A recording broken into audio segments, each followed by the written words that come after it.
केवल आग्रह किया, मैंने शंका जाहिर जरूर की है और आग्रह किया है कि वो अगर लगातार 3 दिन तक कार्य बाधित हो रहा है और स्पीकर साहब चूँकि हमारे अभिभावक वही हैं हाउस के अंदर में, वो ये अनुभव कर रहे हैं कि ये कार्रवाई बाधित होने से नुकसान हो रहा है और साथ देना चाहिए और सहयोग करना चाहिए दोनों पक्ष को और राजहित के प्रश्नों को जो मान्यवर लेके आ रहे हैं उनका हल निकलना चाहिए। तो मैं यही आग्रह किया, उनके पास वो शक्तियाँ हैं कि जब राज्य के अंदर या फिर हाउस के अंदर जब ऐसी परिस्थितियाँ उत्पन्न होती है तो वो दल के या विपक्ष के या पक्ष के लोगों को एक साथ बैठा के कार्यमंत्रणा बुला सकते हैं। मैंने यही आग्रह किया, कार्यमंत्रणा बुलाना चाहिए।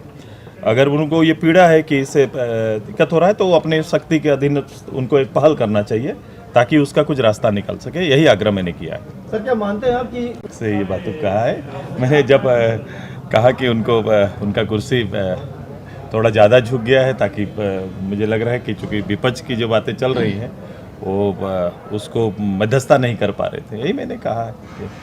ठीक है सर, लेकिन सर क्या बोल नहीं रहे हैं आप लोग? ही सदन नेता की है, इस हाउस को बेहतर चलाने का अगर विपक्ष की ओर से मसला आएंगे, सवाल खड़े होंगे, इन विवाद को समाप्त करना तो उनका पहल करना चाहिए, उनको समय देना चाहिए सदन के अंदर में। मैं ये भी आग्रह करूंगा कि उनको समय देना चाहिए और समय देंगे तो विवाद के महत्व को ज़्यादा समझ पाएंगे। ऐसा थोड़ी है जो लोग विपक्ष के लोग हैं उनके अपने मुद्दे नहीं हैं, अपने क्षेत्र के बहुत सारे मुद्दे हैं, लेकिन उनको तिलांजलि दे रहे हैं और राज्य के बड़े मुद्दों को सामने लेकर आए। अगर राज्य का बड़ा मुद्दा सामने आया है तो मुख्यमंत्री जी को सामने आना चाहिए और बड़ा इसी पर आपने विशेष सत्र बुलाया था, आपने स्पेशल सेशन बुलाया बिना डिबेट का। ये पहला इस तरह का हुआ जब स्पेशल सेशन आता है जिसमें विपक्ष को बोलने का या किसी को अपना पक्ष रखने का अवसर नहीं मिला था।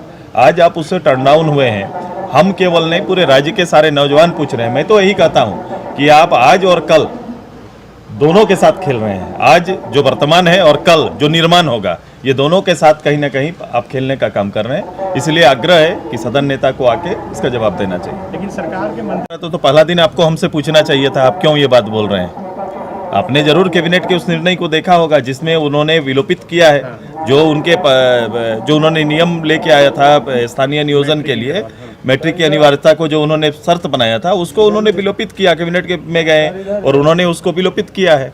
तो अगर ऐसा किया है तो वही तो जानना चाहते हैं कि किस परिस्थिति में ये काम हुआ है, ये परिस्थिति कैसे बनी, क्या परिस्थिति बनी। सरकार तो उससे जवाब तो चाहेंगे और सरकार के सदन नेता को ये जवाब देना चाहिए।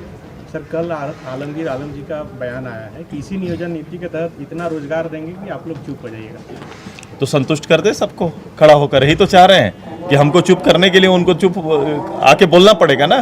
वो आके बोल के दिखाए, बोले वो कर दे। राज्य की जनता तो वही चाहती है, दे दीजिए, करिश्मा होगा उनका।